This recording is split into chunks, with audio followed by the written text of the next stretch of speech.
Номер 29 мектеп кыргыз тили жана окуу сабагы 4-класс даярдаган мугалим Жумабек кызы Гүлкан.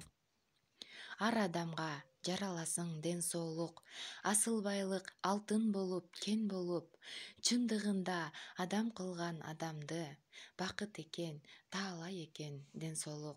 Саламатсыңарбы, балдар? Силерге чын ден соолук, узун өмүр каалоо менен бүгүнкү сабагыбызды баштайбыз. Өзүңөр жогорудагы келтирилген ыр-саптарында байкаганыңардай, бүгүнкү силер менен кеп кала турган темабыз ден соолук жөнүндө болмокчу.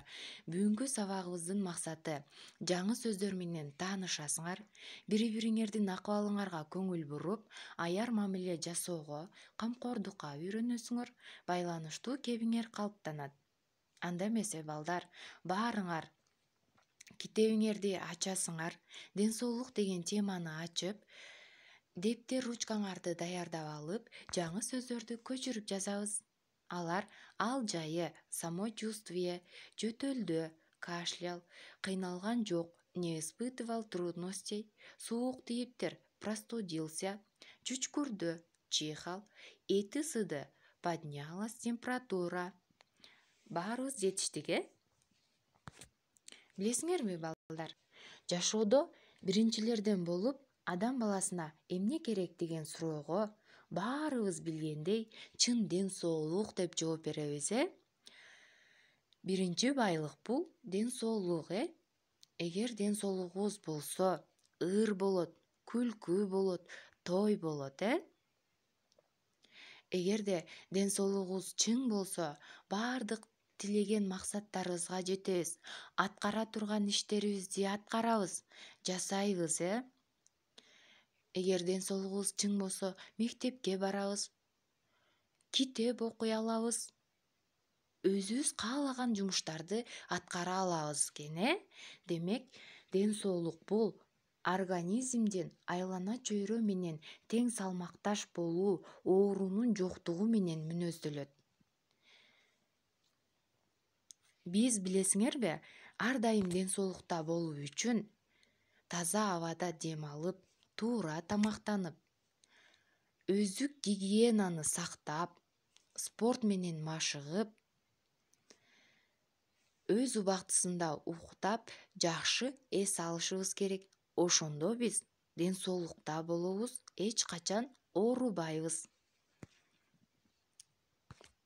Эми силер менен Жазгүлгө эмне болду деген текст менен таанышабыз. Бүгүнкү темабызга байланыштуу. Жазгүл эти ысып, чүчкүрүп, ооруп калды. Тамагы аябай ооруп, жөтөлдү. Апасы аны дарыгерге алып барды. Дарыгер Жазгүлдү көрүп, дары жазып берди. Ага суук тийиптир. Жазгүл бир жума үйдө жатып калды. Корбулары күнүгө телефон чалып, Жазгүлдүн ал жайын сурап турушту. Мээрим менен Диана өтүлгөн темаларды, тапшырмаларды айтып берип турушту. Жазгүл мектепке келгенде сабактарынан кыйналган жок. Урматтуу балдар,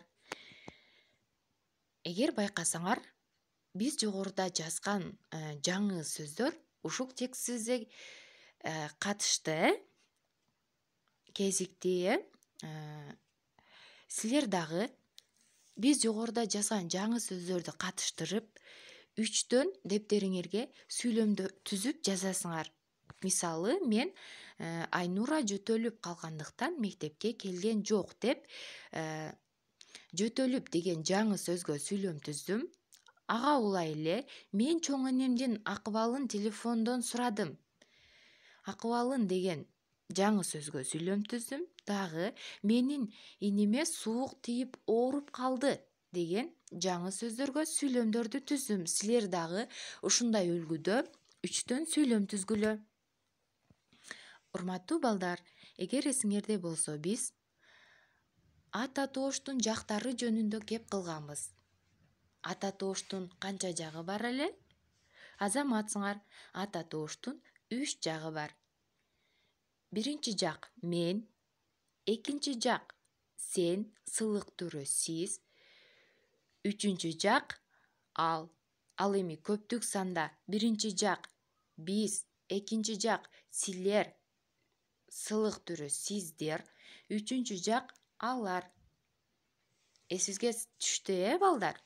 Демек, бүгүнкү иштей турган көнүгүүбүздө ушул жактарды эске салуу менен бирге өзүңөр экранда көрүп турган сүйлөмдөрдү жактайсыңар. Мисалы, мен кыйналган жокмун биринчи жакта, экинчи жакта сен кыйналган жоксуң. Экинчи жактын сылык түрүндө сиз кыйналган жоксуз. Үчүнчү жакта ал кыйналган жок. Мен жекелик санын жактадым, эми силер көптүк санын жактагыла.